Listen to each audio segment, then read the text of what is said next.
Bismillahirrahmanirrahim. Assalamualaikum warahmatullahi wabarakatuh. Selamat datang di channel ICT UNM, di mana pada kesempatan kali ini kita akan mempelajari tentang salah satu mata kuliah dari Prodi Teknik Komputer Universitas Negeri Makassar, yaitu Sistem Operasi. Nah, pada sistem operasi itu sebenarnya terdapat banyak materi yang akan diajarkan. Cuman pada video kali ini kita akan membahas tentang proses. Oke, langsung saja, ini dia proses sistem operasi. Oke, lanjut.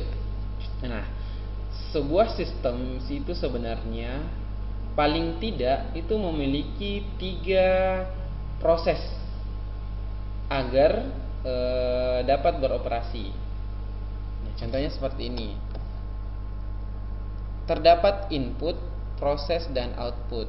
Nah, di mana input ini akan diterima oleh sistem operasi dari periferal yang berfungsi sebagai input. Contohnya itu seperti mouse, keyboard, dan lain-lain. Kemudian selanjutnya apa data yang diinput itu akan kemudian diolah, diproses oleh sebuah prosesor, kemudian menghasilkanlah sebuah output. Nah, dalam proses ini sebenarnya itu kan terdapat data yang akan diproses. Nah, makanya prosesor dalam sebuah PC atau komputer itu juga memiliki yang namanya storage. Storage ini yang akan menyimpan data-data yang akan diproses oleh sebuah prosesor. Nah, di sini juga terdapat feedback dari output ke input. Nah, ini maksudnya terkadang itu output dari suatu proses itu akan dijadikan kembali sebagai input, dimana misalnya gini. Jadi misalnya ada suatu proses yang memerlukan input, tetapi input itu harus diproses dulu. Seperti misalnya, anggaplah ya, kita analogikan jika kita ingin memasak rendang ya, rendang. Oke, jadi rendang itu kan pastinya membutuhkan ada dagingnya, kemudian bumbunya. Nah, misalnya dagingnya itu sudah ada, cuman bumbu penyedap dari rendang ini kan harus diolah dulu, kemudian digabung dengan diolah dengan dagingnya. Nah, bumbu ini akan kita olah. Jadi misalnya ada rempah-rempah, merica dan lain-lain, kemudian diproses menjadi sebuah bumbu yang akan kita gunakan lagi untuk membuat rendang, seperti itu. Nah, oke ya, ngerti ya sampai sini. Oke, selanjutnya sistem operasi mengeksekusi berbagai jenis program. Sistem batch program tersebut biasanya disebut dengan job, sedangkan pada sistem time sharing itu program disebut dengan program user atau task. Nah, time sharing itu sebenarnya kita sudah pelajari pada pertemuan sebelumnya. Jadi sistem operasi itu akan mengeksekusi jenis program. Nah, program ini sebenarnya biasa disebut dengan job, kemudian biasa disebut dengan task atau tugas atau perintah. Nah, oke, selanjutnya ini yang penting nih, proses. Proses sebenarnya itu apa? Proses itu adalah program yang sedang dieksekusi. Jadi program yang sedang dieksekusi itu disebut proses. Jadi jika programnya itu belum dieksekusi, maka belum bisa disebut dengan proses. Nah, proses itu ketika suatu program atau perintah itu sedang dieksekusi oleh sistem operasi. Oke. Selanjutnya, eksekusi program dilakukan secara berurutan. Maksudnya adalah dalam sebuah PC atau komputer itu kan ada prosesor yang berfungsi untuk mengeksekusi sebuah program. Nah, terkadang prosesor itu memiliki spesifikasi tertentu. Nah, kalau kalian sering dengar yang namanya core, itu adalah itu mengartikan bahwa seberapa banyak program yang dapat dieksekusi seberapa banyak program yang dapat dieksekusi oleh suatu prosesor dalam satu waktu. Misalnya gini, ada sebuah prosesor yang spesifikasinya dual core atau quad core. Nah, itu menandakan bahwa dual core itu menandakan bahwa dalam sekali mengeksekusi itu dua program bisa dijalankan, karena yang berfungsi mengeksekusi program itu adalah masing-masing core itu, sehingga dual core itu dapat mengeksekusi dua program sekaligus. Nah, tentunya semakin tinggi core-nya, semakin banyak core-nya, maka kemampuan prosesor itu semakin cepat. Oke. Nah, selanjutnya, dalam suatu proses terdapat program counter, stack, dan daerah data. Maksudnya ini program counter itu yang berfungsi sebagai penghitung dari program yang akan dieksekusi. Stack dan daerah data itu adalah sebenarnya tempat penyimpanan yang akan membantu proses pengeksekusian program. Oke. Nah, selanjutnya terdapat beberapa status pada suatu proses. Yang pertama itu new atau proses sedang dibuat. Kemudian yang kedua ready, itu proses sedang menunggu jatah waktu dari CPU untuk diproses. Kemudian yang ketiga itu running, adalah proses yang sedang dieksekusi. Kemudian selanjutnya waiting, itu proses sedang menunggu beberapa event yang akan terjadi, seperti menunggu untuk menyelesaikan input output atau menerima sinyal. Kemudian terminate, proses telah selesai dieksekusi. Oke ya, saya jelaskan ya. Jadi gini, status pada proses itu ada 5. Oke, jadi ada new yang berarti proses baru sudah dibuat. Kemudian ready, jadi itu siap untuk dieksekusi. Oke, hanya menunggu pengeksekusian. Kemudian running itu jika proses sudah sedang dieksekusi. Kemudian terminate itu jika prosesnya itu sudah selesai dieksekusi, sudah finish. Kemudian waiting itu jika dia menunggu, sedang menunggu beberapa event yang akan terjadi. Ada yang namanya istilah input dan output. Ini yang ditunggu. Oke, saya jelaskan. Misalnya seperti ini. Ternyata kita ada proses A, misalnya ya. Proses A. Oke. Jika sudah waktunya A yang dieksekusi, maka program A yang dieksekusi, maka program A ini akan dibuat menjadi proses di status new. Sekarang A itu statusnya new. Kemudian selanjutnya, jika proses A ini selesai dibuat, maka akan diteruskan dan diubah menjadi ready. Hanya sekarang ready. Oke. Nah, A ini akan dipindahkan ke mode status running jika tidak ada lagi proses yang dieksekusi oleh prosesor.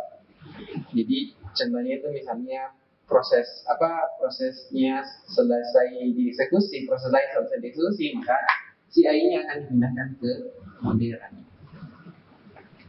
Oke. Nah, yang menarik di sini, jadi dari mode running ini, dari status running ini, itu memiliki tiga tujuan, yaitu dia bisa ke terminate,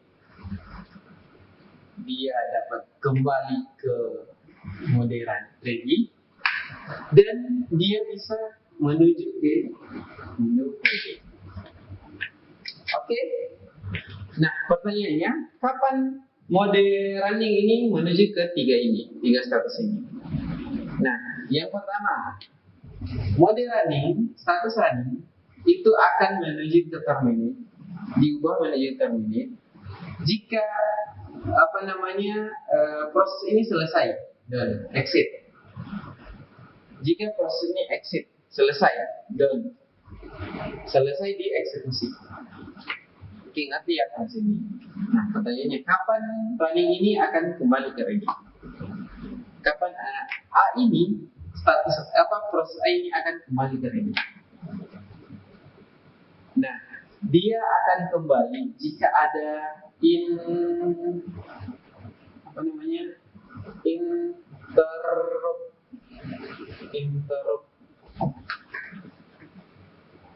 Jika ada interrupt.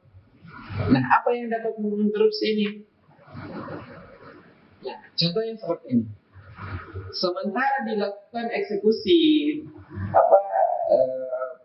proses A, ini kemudian masuk proses B. Oh ya, sebelumnya dalam pengeksekusian suatu proses itu ada yang namanya tingkat priority. Jadi proses yang memiliki priority yang lebih high, lebih tinggi, itu akan diprioritaskan.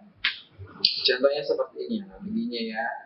Misalnya kita dalam perjalanan menuju suatu lokasi. Oke. Kemudian ternyata dalam perjalanan itu ternyata ada kejadian, misalnya ada rumah yang kebakaran. Nah, sehingga membutuhkan pemadam kebakaran, mobil pemadam kebakaran yang cepat. Nah, kita ceritanya satu jalur. Nah, kita harus memberikan jalan, harus membuka jalan kepada mobil pemadam kebakaran ini karena prioritasnya lebih tinggi.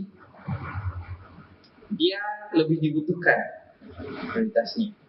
Makanya kita buka jalan untuk dia. Nah, sama seperti ini. Misalnya ada perintah yang memiliki prioritas yang lebih tinggi, maka misalnya B, kita anggap B itu memiliki prioritas yang lebih tinggi dari proses A. Maka dengan cepat ini B itu akan dipindahkan ke new, kemudian ke ready, dan dipindahkan ke running. Apa yang terjadi? A-nya ini sebelum dipindahkan B-nya, A-nya akan dibawa diinterrupt ke ready kembali. Gitu loh. Oke ya. Karena B memiliki prioritas yang lebih tinggi, maka A ini akan dipending dulu, diinterrupt dulu, dikembalikan ke running. Ke ready. Selanjutnya B ini akan diolah, dieksekusi. Oke ya, ngerti ya di sini. Oke, selanjutnya. Kapan status running ini akan pindah ke waiting? Jadi gini. Jadi proses waiting itu proses yang sedang menunggu beberapa event atau input output yang dibutuhkan. Jadi seperti ini. Terdapat suatu proses yang ternyata membutuhkan resource, input output, membutuhkan proses lain. Contohnya kayak renang tadi. Lagi-lagi renang ya. Contohnya renang. Kita analogikan renang itu A. Oke ya. Hanya ini diolah, dibuat dulu, diberi status new, kemudian di ready, kemudian running. Nah, ternyata dalam pembuatan rendang itu butuh bumbunya, bukan hanya dagingnya toh. Nah, mungkin kan rendang itu kita buat begini ya. Nah, mungkin kan rendang itu dibuat hanya daging saja, butuh bumbu. Nah, kita analogikan B ini bumbu. Nah, ternyata butuh bumbu. Kemudian bumbunya ini belum dibuat. Nah, sementara belum dibuat, baru dieksekusi, baru dibuat, si A ini, rendang ini akan dipindahkan ke model waiting. Jadi A itu sekarang di sini. Oke, sembari dia menunggu, maka B ini akan dieksekusi. B ini akan dieksekusi, dia akan dibuatkan new, kemudian dipindahkan ke ready, dan dipindahkan lagi ke running. Nah, di sini sekarang pembuatan bumbu. Nah, jika sudah selesai, maka si rendang tadi ini akan kembali dibuat jadi ready. Oke. Nah, sementara sementara yang tadi itu di exit, di terminate karena dia sudah selesai pembuatannya. Oke. Nah, sembari menunggu, ini dipindahkan ke A kembali. Ternyata si A ini sudah ready dan kemudian dieksekusi kembali. Tentunya yang tadi itu karena dibutuhkan itu disimpan dalam bentuk data, kemudian dipanggil di sini juga. Seperti itu.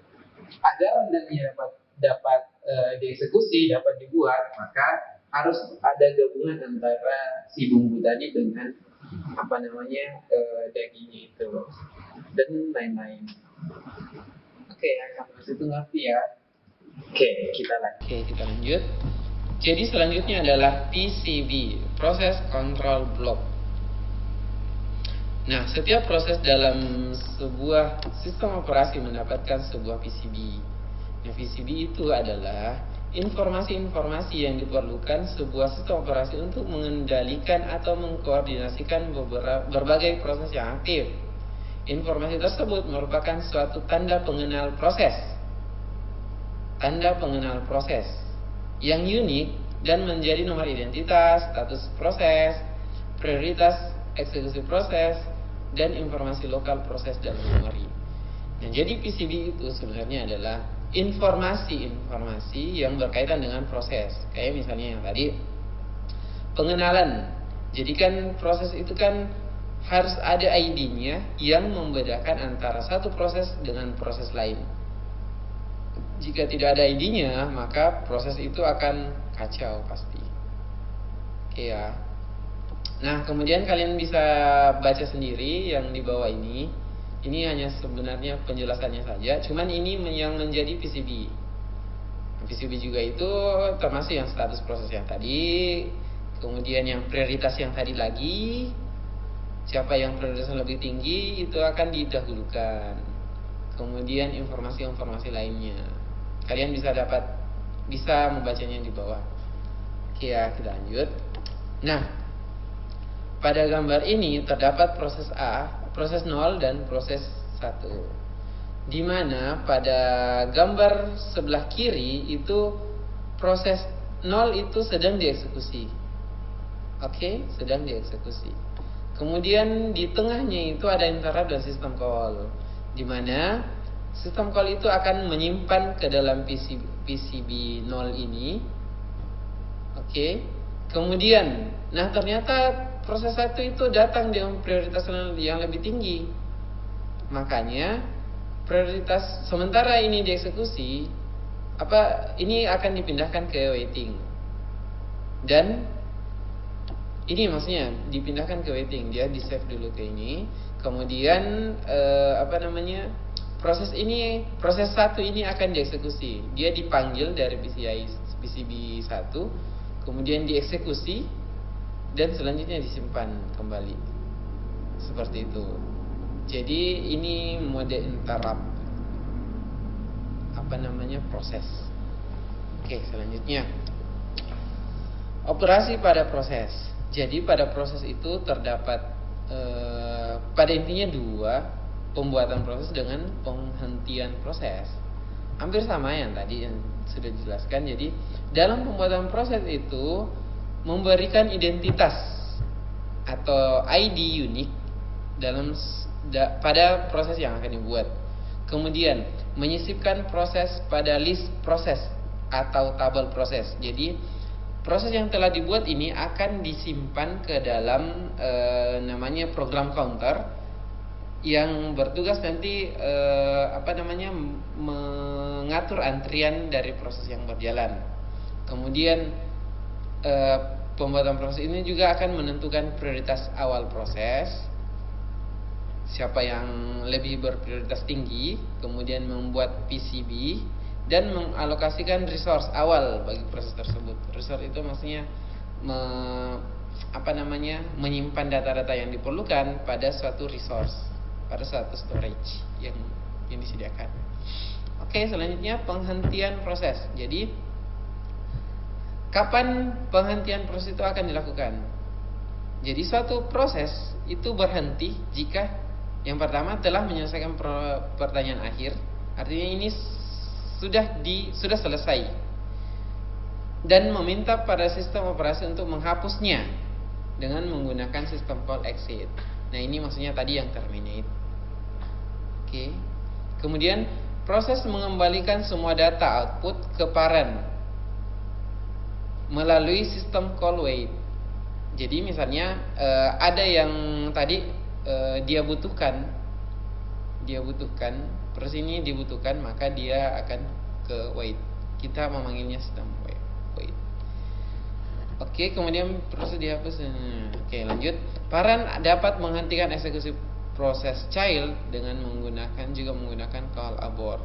Jadi call abort itu misalnya ada yang menginterupsi prioritasnya lebih tinggi, itu akan dipanggil abort. Oke, selanjutnya penjadwalan proses. Jadi penjadwalan sebenarnya itu direpresentasikan dalam bentuk antrian karena memang tergantung dari core prosesor yang tadi saya jelaskan. Kemudian tiap-tiap PCB itu memiliki suatu pointer field yang akan menunjuk ke proses berikutnya. Nah, pada penjadwalan proses itu ada 3 sebenarnya: job queue, kemudian ready, dan device queue. Oke. Jadi job queue itu semua proses yang masuk pada suatu sistem akan diletakkan ke dalam job queue. Jadi kalau kalian masih lihat gambarnya yang tadi itu status proses, itu job queue itu akan muncul di new. Akan dimasukkan di new. New itu akan masuk ke job queue. Oke, kemudian ready queue itu akan proses-proses yang ada di memori utama dan menunggu untuk dieksekusi. Nah, ready itu atau saya jelaskan ya. Jadi oke, saya jelaskan lagi. Jadi penjadwalan tadi itu ada yang namanya job queue, ada yang namanya ready queue dan device queue. Nah, di mana terdapatnya ketiga-tiga ini? Jadi job queue itu berada di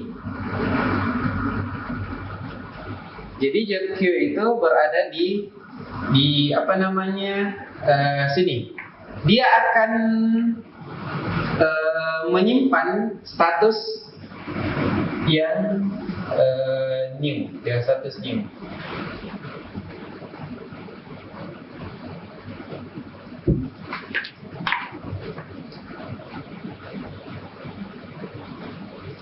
Oke.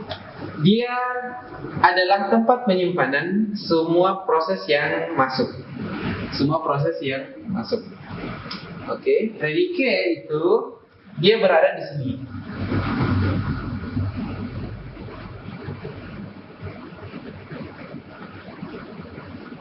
Nah, ready queue itu adalah tempat penyimpanan proses-proses yang proses-proses yang sedang ready. Oke, jadi yang kayak kalau penjelasannya tadi itu proses-proses yang ada di memori utama dan menunggu untuk dieksekusi itu diletakkan pada satu list yang kemudian disebut dengan ready queue. Oke, kemudian yang selanjutnya device queue itu adalah tempat untuk menyimpan yang namanya di sini status waiting. Ini adalah device queue.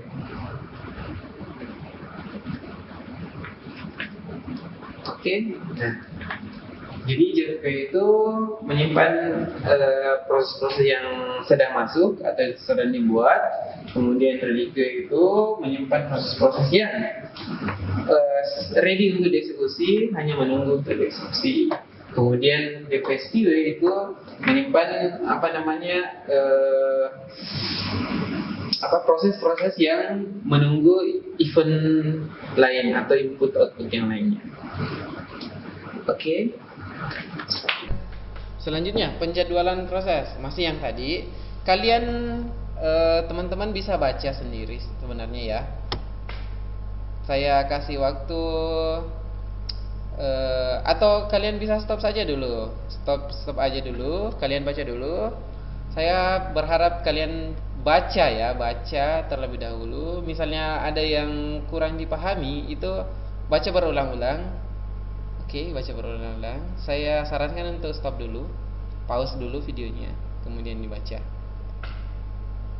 Oke ya, saya anggap sudah selesai dibaca. Saya harap dapat membacanya. Oke, intinya adalah gini. Jadi ready QA itu adalah tempat untuk menyimpan proses yang sedang ready atau menunggu untuk dieksekusi. Oke, tempat untuk menyimpan proses yang sedang ready atau menunggu untuk diproses. Oke, kemudian di sini di gambar ini adalah ada header, di mana head and tail itu, kepala dan ekornya itu merupakan header dari sebuah proses yang mana berisi penunjuk kepada PCB. Oke, ini yang menjadi pengenal PCB-nya. Oke, selanjutnya. Nah, di bawahnya ini ada contoh kasus device QA, di mana device QA itu pada intinya adalah tempat penyimpanan dari proses yang sedang menunggu peralatan atau input output yang sebagai pelengkap prosesnya. Oke, jadi tempat penyimpanan proses yang sedang waiting, dalam status waiting. Contohnya seperti ini. Nah, kita anggap dari atas ya. Dari atas ini kan sebenarnya sudah dieksekusi. Anggaplah ya sudah dieksekusi. Kemudian selanjutnya unit 0 magnetic tape ini akan dieksekusi dan unit 1 akan dieksekusi. Tetapi dia stop. Kenapa bisa? Karena pada kasus ini dia membutuhkan input output yang lain sebagai inputannya. Makanya proses yang lebih awal dieksekusi adalah ini, yang dis unit 0 dan terminal unit 0. Ini yang pertama dieksekusi. Nah, setelah ini dieksekusi dapat dan sudah berhasil, maka selanjutnya magnetic tape itu 0, unit 0 dan unit 1 itu akan dieksekusi kembali. Nah, ini sementara diproses, ini magnetic unit 0 dan unit 1 ini akan dipindahkan ke device QA. Ya. Sampai sini ngerti kan? Oke, nah selanjutnya ada yang namanya penjadwal atau scheduler. Nah, scheduler ini sebenarnya ada 3, yaitu long term scheduler atau job scheduler, menyeleksi proses-proses mana yang harus dibawa ke ready QA. Oke, jadi ini yang bertugas untuk menyeleksi, memilah proses-proses yang akan disimpan ke ready QA. Kemudian selanjutnya short term scheduler, CPU scheduler. Jadi ini memilih proses-proses yang siap dieksekusi, dan mengalokasikan CPU ke salah satu dari proses-proses tersebut. Jadi short term scheduler itu yang akan memilih proses-proses yang mana yang akan dieksekusi. Selanjutnya medium term scheduler. Jadi penjadwalan jangka menengah itu atau medium term adalah suatu keputusan menambah suatu proses secara keseluruhan atau sebagian ke dalam memori utama. Scheduling tersebut terjadi saat swiping. Frekuensinya jauh lebih sering dibanding long term scheduling. Jadi gini maksudnya. Kita lihat gambarnya ya. Jadi jika ready QA akan dieksekusi, salah satu proses yang di ready QA akan dieksekusi ke CPU, maka medium term ini akan membuat keputusan bahwa apakah dia akan membutuhkan membutuhkan sebuah input output yang lain. Jika dia membutuhkan sebuah input output yang lain, ini ia akan mengubah ke dalam statusnya ke dalam waiting, ke bawah. Nah, jika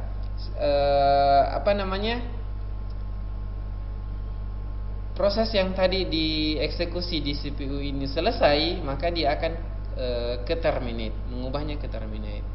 Nah, jika prosesnya sudah ada interrupt dari proses lain, dia akan memindahkan ke atas. Jadi dia kembalikan ke status ready. Dia kembalikan ke ready queue. Oke ya. Jadi long term scheduling itu, atau saya jelaskan ya. Jadi scheduler atau penjadwalan. Yang mana yang tadi sudah dijelaskan itu ada 3, yaitu long term scheduler, short term scheduler, dan medium term scheduler. Jadi tempatnya itu di sini. Jadi long term itu dia akan menyeleksi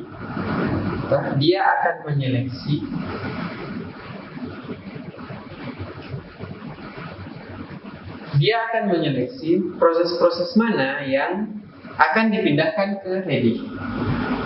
Dia akan menyeleksi proses-proses yang mana yang akan dipindahkan ke ready. Oke. Nanti ya. Kemudian short term.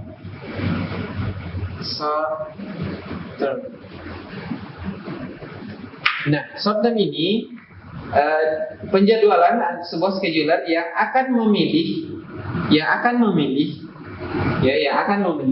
proses-proses yang akan akan dieksekusi. Oke, letakkan seperti ini.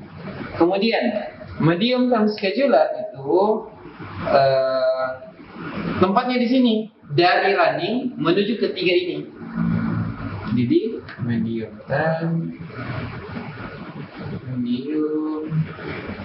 kemudian di sini juga medium. Seperti itu. Jadi medium term itu akan memindahkan, akan melakukan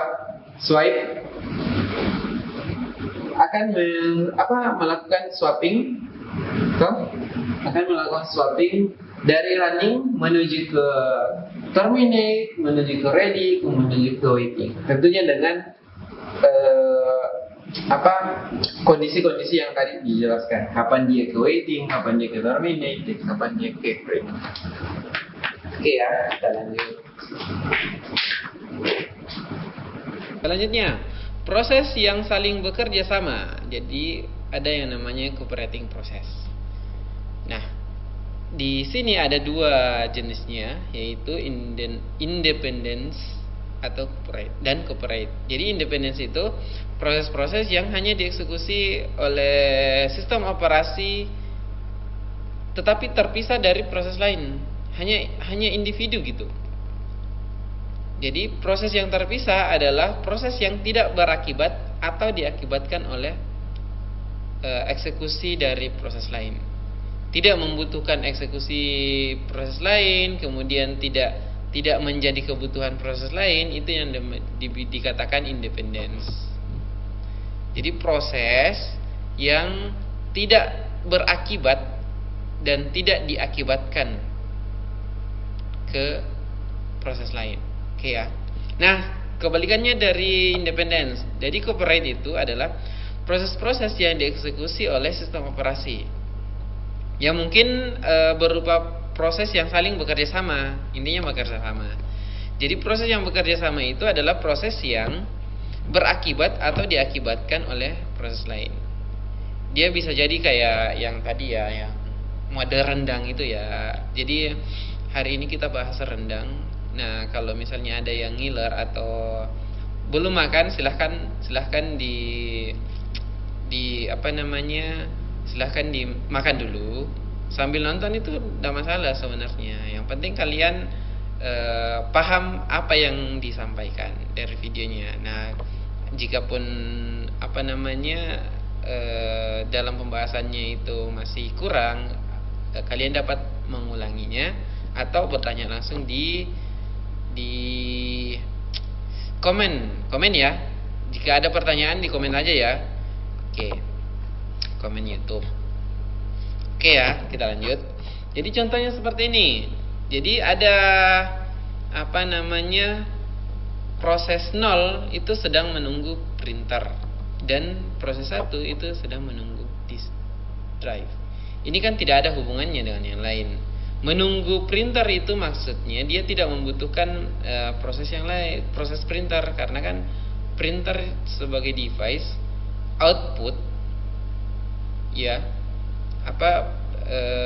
jika printernya itu ready, maka P0 ini akan langsung dieksekusi. Begitupun dengan disk drive. Oke ya. Yang selanjutnya contoh proses yang cooperate. Jadi contoh proses yang cooperate itu seperti ini. Jadi proses 1 itu ternyata di dalamnya itu dia butuh proses 2. Sementara proses 2 itu apa? Gitu loh. Belum dieksekusi. Makanya proses 1 itu akan dipindahkan ke waiting. Proses 2 dieksekusi dulu. Proses 2 dieksekusi dulu. Jika proses 2 sudah selesai dieksekusi, maka proses 1 itu akan dilaksanakan dengan bantuan si proses 2 tadi. Contohnya seperti ini. Misalnya proses 1 itu adalah sebuah program di Microsoft Word, dan P2 itu adalah merupakan program Paintbrush. Kemudian Microsoft Word itu ternyata memanggil Paintbrush, mungkin pewarnaan atau apa gitu. Nah, hal ini akan membutuhkan waktu penyimpanan yang cukup besar. Kenapa? Karena Paintbrush ini akan dieksekusi terlebih dahulu, akan disimpan datanya terlebih dahulu. Barulah jika Paintbrush ini sudah selesai, maka Microsoft Word ini, program dari Microsoft Word yang tadi itu akan dieksekusi. Sehingga perlu swapping, memindahkan data dari yang tidak segera dipakai dari memori utama ke memori sekunder. Seperti itu. Jadi data yang dari program Microsoft Word ini akan dipindahkan dulu ke memori sekunder. Nah, memori utama ini akan mengeksekusi menyimpan data dari Paintbrush tadi. Oke, makanya dia membutuhkan penyimpanan yang lebih besar. Oke ya, selanjutnya. Mungkin ini adalah materi yang terakhir dari pertemuan kita, yaitu thread. Jadi coba perhatikan gambarnya. Langsung gambar ya. Jadi proses dan thread. Jadi sebenarnya dalam proses itu terdapat satu atau lebih thread sebenarnya. Jadi suatu proses itu terdapat satu atau lebih thread. Oke. Nah, suatu proses didefinisikan oleh resource yang digunakan dan lokasi yang akan dieksekusi. Suatu proses didefinisikan oleh resource yang digunakan dan lokasi yang akan dieksekusi. Namun ada kalanya proses-proses akan menggunakan resource secara bersamaan. Oke. Suatu unit dasar dari CPU utilization yang berisi program counter, kumpulan register, dan ruang stack disebut dengan thread atau lightweight proses. Jadi thread itu adalah suatu unit dasar dari sebuah proses. Oke ya. Itu intinya. Jadi thread ini akan bekerja sama dengan thread yang lain dalam hal penggunaan bagian kode, bagian data, resource sistem operasi, seperti open file dan sinyal secara kolektif yang sering disebut dengan task atau proses. Oke. Nah, ternyata thread itu ada dua jenis. Ada yang namanya single threaded dan multi threaded. Jadi single threaded itu maksudnya dalam satu proses itu hanya terdiri dari satu thread. Kemudian multi thread itu jika proses itu terdiri dari lebih dari satu thread. Oke ya, kita langsung saja. Banyak perangkat lunak yang berjalan pada PC modern itu dirancang menjadi sekarang secara multi-threading. Oke, sebuah aplikasi biasanya diimplementasi sebagai proses yang terpisah dengan beberapa thread yang berfungsi sebagai pengendali. Oke, contohnya seperti ini. web browser itu mempunyai thread yang menampilkan gambar atau tulisan, sedangkan thread yang lain berfungsi sebagai penerima data dari network. Ngerti? Jadi gini, tahu kan web browser kayak Mozilla, Chrome dan lain-lain. Oke, jadi web browser ini ternyata dia dapat menampilkan gambar, tulisan, suara, sedangkan dia juga berfungsi sebagai penerima data dari network, karena requestnya itu dari jaringan, data-data yang ditampilkan itu dari jaringan. Nah, itu dia multi-threadnya. Dia bertugas menampilkan gambar dan tulisan, kemudian dia juga berfungsi sebagai menerima dan mengirim data dari network, dari jaringan, dari internet. Itu dia multinya. Oke? Contoh lagi seperti ini. Sebuah web server yang dapat mempunyai ratusan klien yang mengaksesnya secara konkuren. Jadi sebuah web server itu harusnya memiliki kemampuan untuk mengenangani ratusan klien, berbagai klien secara konkuren, secara berkesinambungan. Oke? Nah, misalnya web server yang berjalan itu sebagai proses hanya memiliki thread tunggal, hanya sebagai single thread. Bagaimana dia dapat melayani berbagai klien dalam satu waktu? Tidak mungkin. Nah, makanya jika web server itu memiliki teknologi single thread, maka klien itu harus antrian. Klien yang akan dieksekusi itu harus antri. Dan terjadilah proses yang sangat lama jika menggunakan single thread. Nah, oleh sebab itu web server itu wajib menjadi multi threading. Oke, wajib menjadi multi threading. Kenapa? Karena itu tadi, jika terdapat banyak klien yang meminta data dalam satu waktu, maka multi threading ini akan berfungsi, sehingga tidak perlu lama untuk mengantri dalam memperoleh sebuah data, karena multi threadingnya berfungsi. Oke ya, ngerti ya sampai sini? Wah, ternyata proses ini selesai, proses pembelajarannya selesai. Oke ya, jadi tugasnya ini nanti saya masukkan ke dalam ke grup atau ke